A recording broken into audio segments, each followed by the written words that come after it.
आनंद मिश्रा को वोट करेंगे। कौन सी ऐसी वॉशिंग मशीन है नरेंद्र मोदी के पास? प्रभु श्री राम को बेचने का काम कर रहे हैं। आप सिखाइएगा कि हम टीका लगाए कि नहीं लगाए। उसी को नाम रखा गया जंगल राज। नमस्कार, मैं संजीव महादेव और आप देख रहे हैं प्राइम इंडिया समाचार। आज हमारी टीम सीधे गाजीपुर से कुछ करते हुए बक्सर लोकसभा में पहुंची है और जैसा कि आप हमारे कैमरे पे भी देख रहे हैं कि हमारे आसपास विभिन्न दलों के यहाँ पे समर्थक बैठे हैं और यह क्षेत्र है बक्सर का कलेक्ट्रेट क्षेत्र। यही एक ऐसा क्षेत्र है जहां पर पूरे जिले के लोग गांव से, शहर से, कस्बे से यहाँ लोग इकट्ठे होते हैं अनेक प्रकार के उद्देश्य को लेकर, अनेक प्रकार के कामों के लेकर। तो हम लोगों को लगा कि क्यों नहीं यहीं से जायजा ले लिया जाए, यहीं से पूरे बक्सर लोकसभा का एक प्रकार से आकलन कर लिया जाए। तो मैं ज्यादा समय नहीं लूंगा। आप देख सकते हैं कि बहुत ही ज्यादा उत्साही रूप में हमारे ठीक दाहिने बगल में ये काले कोट में बैठे हैं चाचा, और इधर पूर्ण रूप से ऊपर से नीचे सफेद लुक में है। ये भी एक अलग पार्टी के समर्थक हैं, ये दादाजी भी अलग पार्टी के समर्थक हैं और इनके बगल में भी हैं एक लोग। हम लोग कैमरे पे आने से पहले एक दूसरे से बातचीत भी किए और इन्होंने ही हमें रोका कि आप यहाँ पे रुकिए, हम लोग अपना आकलन देना चाहते हैं। जी शाह, आपका स्वागत है।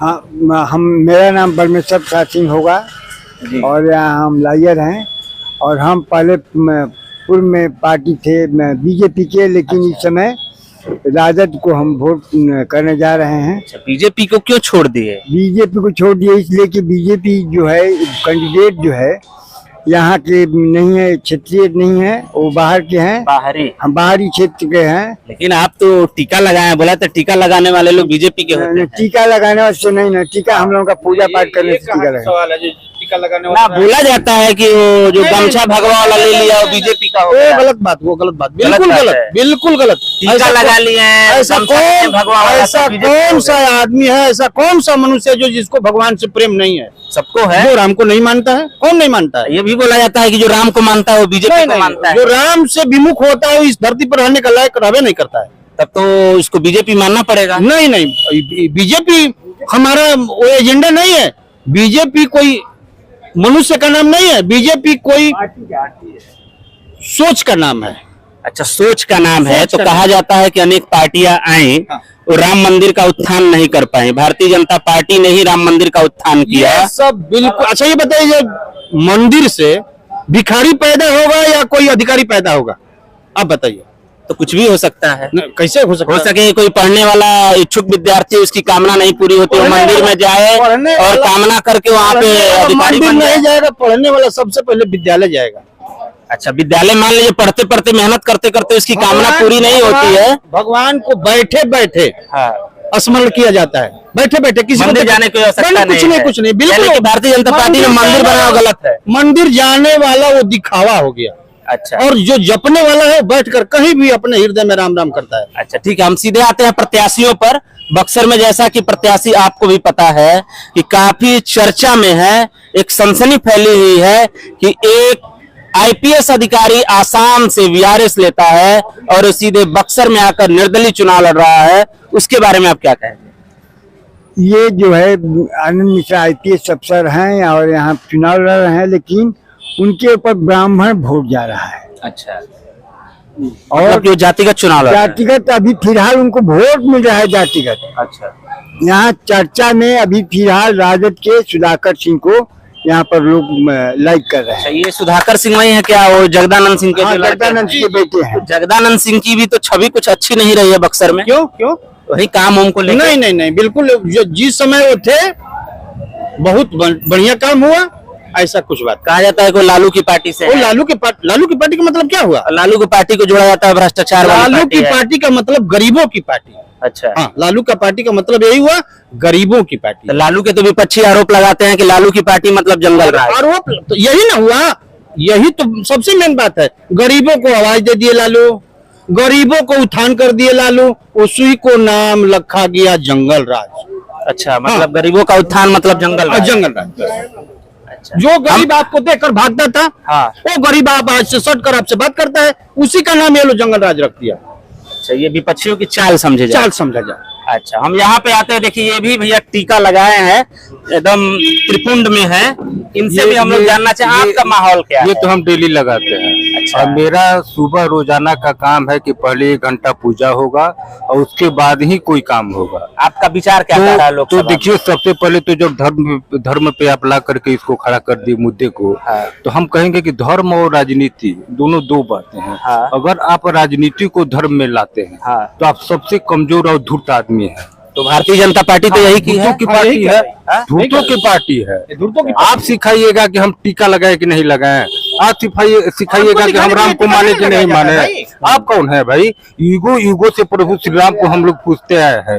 ईगो से धार्मिक, भारत जो है धार्मिक आस्था का केंद्र रहा है, इसका विदेशों में नाम है। अब नरेंद्र मोदी आके इसका सर्टिफिकेट बांटने लगे, ये तो भाई मूर्खों वाली बात हो गई। उसमें भी बक्सर तो तपस्वियों की धरती है। या तो राजनीति कीजिए, या धर्म को अपना ढाल बना करके और रोटी सेकते जाइए। आपने 10 साल में पूरे देश को बर्बाद करने का काम किया। जहाँ 14 में आपका वादा था, 2014 में आपका वादा था 2 करोड़ लोगों को रोजगार देंगे। कहा दिया आपने भाई 2 करोड़ लोगों को रोजगार? महंगाई कम करेंगे। कहा महंगाई कम हुई भाई? कांग्रेस के शासन में 13 की बात कर ले हम, तो 350 रुपए का सिलेंडर मिलता था, गरीब आदमी का वो पैसा बचता था। आज 1400 रुपए का सिलेंडर दे करके, 200 रुपए का सरसों तेल दे करके आप देश को कहाँ ले जा रहे हैं? आम आदमी कैसे जिएगा? ये बड़ा प्रश्न है। दूसरी बात मैं आपको बता दूं कि इन्होंने एक योजना चलाई, उज्ज्वल योजना, उसमें दिया मुफ्त में सिलेंडर और आज दाम कर दिया 1400।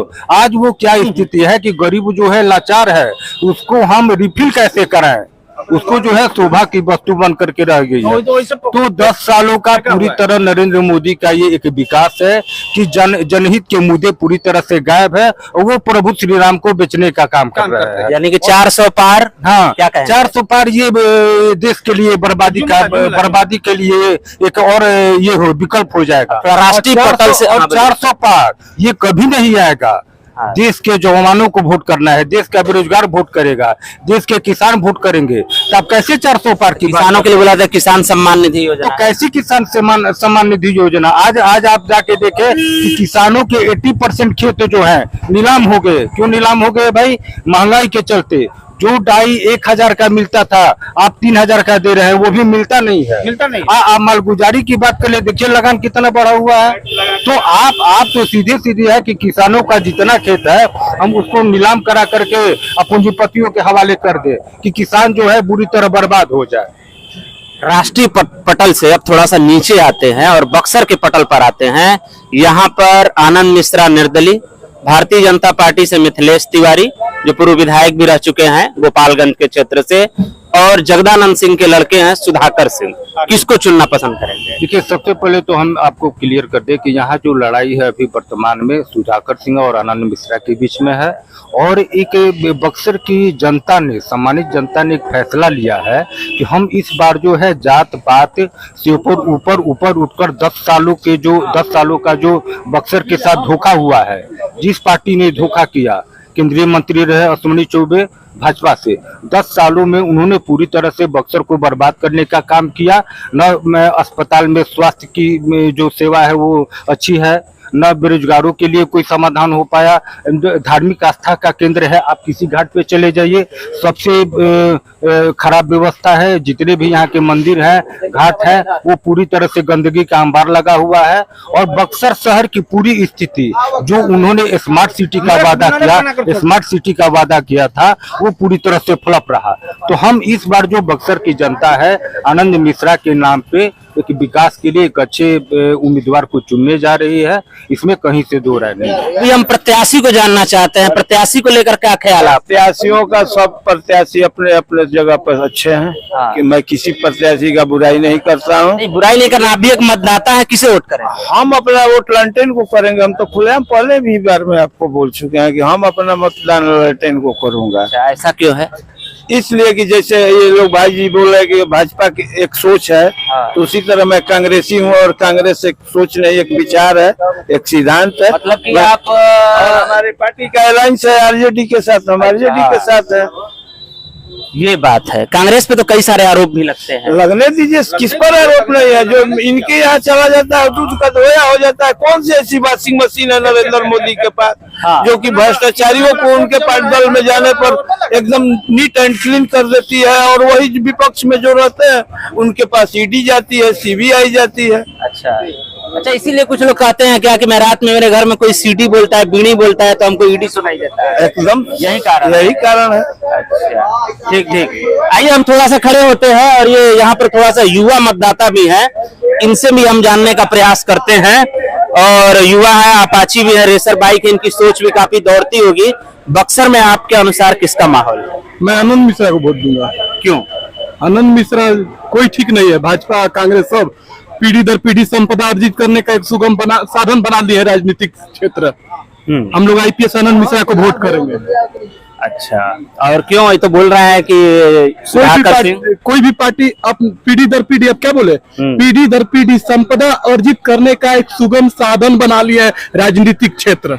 तब तो आईपीएस जो आनंद मिश्रा है उन पर भी आरोप लग सुनिए, सकता है। आईपीएस आरोप प्रत्यारोप तो बहुत लोग लगा रहे हैं उन पे। क्या लगा रहे हैं? क्या आरोप बताइए। प्रत्यारोप अभी नॉमिनेशन करा दिया गया है। हाँ, देखिए नॉमिनेशन आनंद मिश्रा अच्छा, उन्हीं के नाम से। नॉमिनेशन करा गया है। एक दिन 7 नंबर पे उनका नाम आता है, उनका दूसरा दिन क्रमांक बदल क्रमांक गया। 8 नंबर पे हो गया है। अच्छा। क्यों हो रहा है? क्यों ऐसा नहीं है? और उनका देखिए वायरल भी हो रहा है। वो जो भी है उनके साथ घूम रहे हैं, ये कर रहे हैं, सारे सोशल मीडिया पे वायरल हो रहा है। आप देख लिया लेकिन जाए। उनसे बातचीत में ये लगा कि वो कहीं मोदी का विरोध नहीं कर रहा है। कौन? आनंद मिश्रा। विरोध किसी पार्टी का नहीं करते हैं, किसी भी पार्टी का विरोध नहीं करते हैं। कभी सुने हैं कि किसी पार्टी का विरोध किया है वो? नहीं, किसी पार्टी का तो नहीं विरोध किया, लेकिन ये भी सुना जाता है कि वो आईपीएस से वीआरएस लिए कि उन्हें भारतीय जनता पार्टी के सिंबल पर टिकट मिलेगा तो चुनाव नहीं, ऐसा लड़ेंगे। सोच के नहीं आए हुए हैं। ऐसा सोच के बहुत विकास यहाँ रुका हुआ अवरुद्ध है। विकास को करने के लिए एक क्षण में वो वीआरएस लिए और तुरंत आकर यहाँ चुनाव लड़ रहे हैं। हम लोग उनके साथ हैं। जैसा कि देख रहे हैं कि आईपीएस आनंद मिश्रा के पक्ष में यहाँ पर माहौल भरपूर है। यहाँ पर देखिए एक लोग और वक्ता हमें मिल गया है, बहुत ही अच्छा। हाँ, बताइए आपका क्या माहौल है? हम लोग भाई अलायंस के सबसे बढ़िया कैंडिडेट आनंद मिश्रा है। हाँ। हम लोग की अलायंस की लड़ाई आनंद मिश्रा से है, अच्छा, और किसी से नहीं है। हम लोग वोट मतदान किसके पक्ष में? आरजेडी को करेंगे। अच्छा, लेकिन आनंद मिश्रा को बेहतर कह रहे हैं आप। कैंडिडेट है आनंद मिश्रा, उससे बढ़िया कैंडिडेट कोई नहीं है। लेकिन बंधुआ मजदूर जो लेकर बैठा देते हैं, हाँ। उनको मात देने के लिए हम लोग को आरजेडी को वोट करना है। अच्छा, ये करना होगा।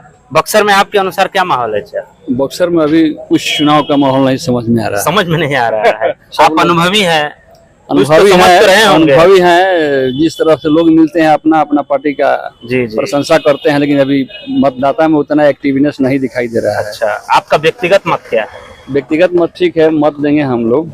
अच्छा, मैं उसको खुलासा नहीं करना चाहते हैं। खुलासा करना चाहते हैं। अभी हम मन बनाए हैं स्थानीय नेता को देने के लिए। तो स्थानीय नेता यहाँ पर तो दो दिख रहे हैं। वहीं आनंद मिश्रा जी भी चल रहे हैं हमारे इलाके में, ब्रह्मपुर ब्लॉक में। जी, आनंद मिश्रा का हम लोग 1 नंबर में रखे हैं हमारे ब्रह्मपुर ब्लॉक में। अच्छा, आप ब्रह्मपुर ब्लॉक से हैं। हाँ, एक आकलन ये भी लगाया जा रहा था कि आनंद मिश्रा चूंकि ब्राह्मण जाति से हैं, तो शहरी इलाकों में अगर जातिगत समीकरणों से देखा जाए तो शहरी इलाकों में आनंद मिश्रा की पकड़ बताई जा रही थी, लेकिन ये भी बोला जाता है कि गांव में जाके ये थोड़ा सा पीछे जा रहा है। लेकिन ब्रह्मपुर ब्लॉक ये भी गांव के तरफ से ही, और एक दूसरे ब्लॉक के भी एक भैया थे वो भी बता रहे थे। तो यहाँ पर जो एक लोकल जो मत जाना जा रहा है, कुछ पक्ष आनंद मिश्रा के भी तरफ है, कुछ पक्ष सुधाकर सिंह तरफ है। हाँ भैया, आप बताइए। देखिए, मैं तो पेशा से स्टूडेंट हूँ। मेरा अच्छा, नाम विद्यार्थी हैं। गोविंद दुबे हुआ जी। जब यहाँ भगवान स्वयं श्री राम शिक्षा लेने के बक्सर है, हाँ? यहाँ बक्सर के युवाओं को उच्च शिक्षा के लिए बक्सर छोड़ के बेंगलोर, हैदराबाद, दिल्ली, गुड़गांव जाना पड़ रहा है। यहाँ भाजपा की भी सरकार आई, राजद की भी सरकार आई, कोई ऐसी सरकार नहीं हुई जो हमारे विद्यार्थियों के लिए कुछ करे। कोई अच्छी कॉलेज खोले, कोई डॉक्टरी का कॉलेज खोले, आईआईटी कॉलेज खोले, कोई ऐसा कॉलेज नहीं है जो यहाँ पे खुला है। इसलिए हम लोग एक पढ़े लिखे और तेज तरार आईपीएस अधिकारी, आईपीएस जो भारत के सबसे उच्च विभाग से हैं।